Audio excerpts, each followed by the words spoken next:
And you want to talk about Christian Detector. A Christian Detector, right. Yeah, I'm taking a little break from the failure series today.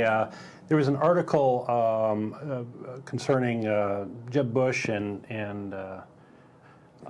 Ted Cruz. Ted Cruz, yeah, and they they were commenting on the Syrian refugee crisis, and there's this question of having other countries take in these refugees, since Syria is pretty screwed up in lots of different ways, and a number of these candidates and governors and such have said, hey, we're not going to allow any of these immigrants in our state or in our country, and thankfully most of these governors don't, and our own governor here in Texas has done this too, Ted Abbott.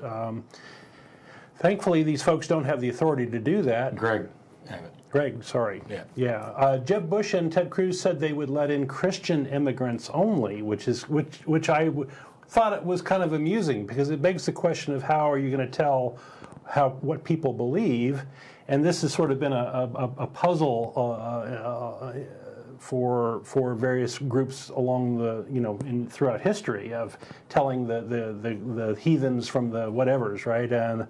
And it also smacks of Orwellian thought police. And so I thought today I would comment on what the world would look like with a Christian Detector, and how that would play out.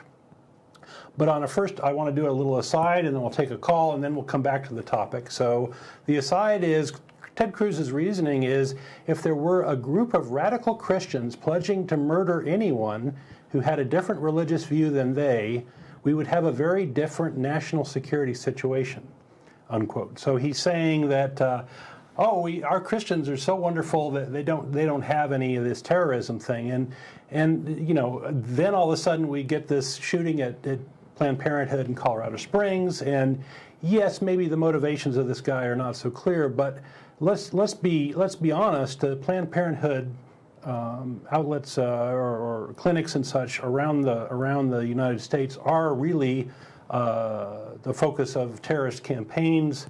There are a lot of Christians there, picketing and persecuting and cajoling the people going in, and all sorts of death threats and things, and actual deaths caused by such folks. And so, these are real. This is real terrorism going on in the United States by Christians, and I don't think you can claim otherwise. And what about anybody, especially like a teenager who makes a church-state challenge in their high school, for example?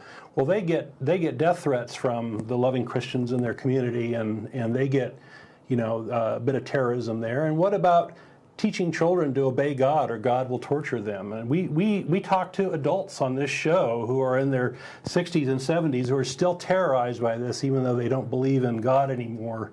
And what price are we paying for this sort of thing? So apparently Cruz thinks Christian terrorism is A-OK.